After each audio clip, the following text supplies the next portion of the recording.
नमस्कार दोस्तों, lucky all one stories में आप सभी का स्वागत है। क्या सोचा था मैंने और ये क्या हो गया?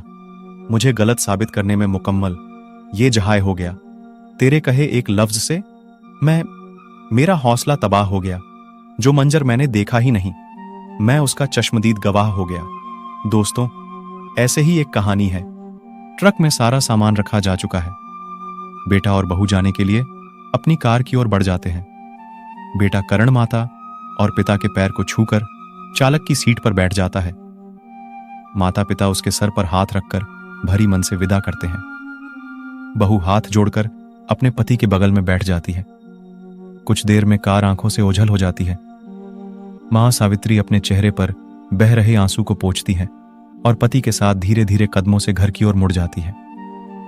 आज अपने दिल के टुकड़े करण को अपने से दूर जाते हुए देखकर सावित्री जी का मन भारी हो गया। इतने बड़े घर में अब वह दो ही शरीर रह गए हैं, सावित्री जी और उनके पति हरमन जी। उनकी आत्मा, उनकी जान, उनका लाल, उनका बेटा करण उनसे दूर चला गया है। अपने और अपने पति के लिए चाय बनाकर वह एक चाय का कप पति को देती है। हरमन जी का चेहरा जैसे कुछ पलों में मुरझा गया है। ऐसे लगता है कि वह गहरी सोच में है। क्या सोच रहे हो? सावित्री जी पूछती हैं एक आह भरकर। हरमन जी कहते हैं, क्या सोचा था? क्या हो गया है?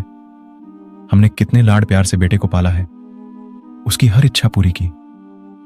सोचा था कि जब बड़ा हो जाएगा तो हमारे बुढ़ापे का सहारा बनेगा। पर क्या पता था कि नियति को कुछ और ही मंजूर है। हमें कितना घमंड था कि करण बड़ा होगा तो उसकी शादी होगी, बहू घर में आएगी और बच्चों की किलकारियां और शोर से घर की दीवारें गूंज उठेंगी। अब यह दीवारें सूनी हो गईं, एकदम खामोश और वीरान, क्योंकि बेटे बहू ने अपनी अलग दुनिया बसा ली है। जिब करण ने बताया कि वो अपनी सहपाठी को पसंद करता है तो माँ बाप ने बेटे की पसंद को अपना लिया और बहुत धूमधाम से करण की शादी उसके कॉलेज की सहपाठी से करा दी। सुनीता सुंदर है, बड़े घर की लड़की है। अत्यधिक लाड प्यार से पलने की वजह से उसके व्यवहार में अहंकार और आक्रोश भर गया है। सावित्री जी ने सोचा था कि बहू आएगी तो वह दोनों मिलकर खूब बातें करेंगे और घर का सब काम मिलजुल कर करेंगे। पर नहीं, सुनीता को रसोई से चिढ़ थी। रसोई के नाम से मुंह बना लेती। सावित्री का हाथ तो क्या बांटती, उसका गीला तौलिया तक तो करण सूखने को डालता है। सुनीता को ना रसोई ना घर के किसी काम में रुचि है। उसे तो क्लब और होटल में अपनी सहेलियों के साथ ताश खेलने का शौक है। हर दूसरे दिन उनके घर में पार्टी होती जिसमें मौस और शराब का सेवन होता।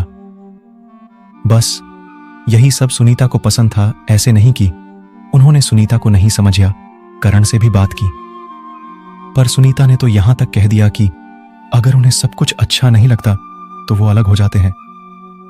उन्हें उम्मीद थी कि उनका बेटा तो बहू को समझाएगा, पर वह जोरू का गुलाम ने सुनीता को समझाना तो दूर, उसका साथ दिया। बहू और बेटे ने अलग फ्लैट ले लिया और वहीं शिफ्ट हो गए। समय तो रुकता नहीं, चलता रहता है। अब माँ बाप को भी बेटे के बिना रहने की आदत हो गई थी।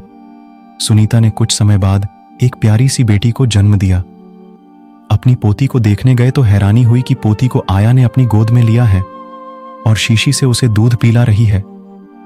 सावित्री जी का मन तो हुआ कि कहे, बहू कम से कम अपने बेटी को तो अपनी गोद में लेकर उसे अपना दूध पिलाया करो, उसको मां होने का एहसास तो दिलाओ, पर वह कह ना सकी। जानती थी अभी बहू करी कोठी सुना देगी। कितने अरमान थे कि अपनी पोती को बड़ा होते देखेंगे, उसके साथ खेलेंगे, पर उनके सारे अरमान बहू की जिद और आधुनिक विचारधारा में बह गए।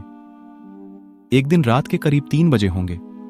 दरवाजे की घंटी बजती है। कौन हो सकता है? हरमन जी ने दरवाजा खोला तो देखा कि सुनीता दरवाजे पर खड़ी रो रही है। साथ में उनकी पोती भी है। क्या हुआ बहू, रो क्यों रही हो? करण कहाँ है? सब ठीक तो है ना? हरमन जी बहू को इस तरह देख परेशान हो गए और उन्होंने प्रश्नों की बौछार लगा दी। पिताजी, करण का एक्सीडेंट हो गया है, वो हॉस्पिटल के आईसीयू में है, सुनीता ने कहा। तो हरमन जी सन्न रह गए। सुनीता ने बताया कि रात को एक पार्टी से आ रहे थे। करण अपने दोस्तों के साथ दूसरी कार में था। कार एक दोस्त चला रहा था। उसने कुछ ज्यादा ही पी ली थी। एक ट्रक के साथ उनका एक्सीडेंट हो गया था। कार में बस करण ही बचा गए। बाकी 3 दोस्तों की मौके पर ही मौत हो गई। जीवन ने एक और करवट ली। कल को क्या होना है कौन जानता है। सावित्री जी और हरमन जी जैसे माता पिता की प्रार्थना रंग लाई। करण 3 महीने के बाद जब ठीक हो गया तो हॉस्पिटल से हरमन और सावित्री जी को बोले, बेटा अच्छा हो गया, कल उसकी छुट्टी भी हो जाएगी, हम चलते हैं, अपना ध्यान रखना। सुनीता बोली, हमें नहीं साथ लेकर जाएंगे। हरमन जी और सावित्री जी ने उन्हें अपने अंग में भर लिए। आसमान में संध्या की लालिमा से मौसम सुहाना हो गया है। उड़ता पंछी शाम को अपने घोंसले में लौट आया है। घर की रौनक वापस आ गई। दादा दादी हर वक्त पोती के साथ खेलते रहते। ऐसा लगता जैसे फिर से उनका बचपन वापस आ गया। सुनीता अब हर काम में सास का हाथ बांटती। सुनीता में महसूस किया जिंदगी कितनी खुशगवार हो गई। दोस्तों, ऐसी ही वीडियो देखने के लिए हमारे channel lucky all one stories को भी सब्सक्राइब कर लें। धन्यवाद।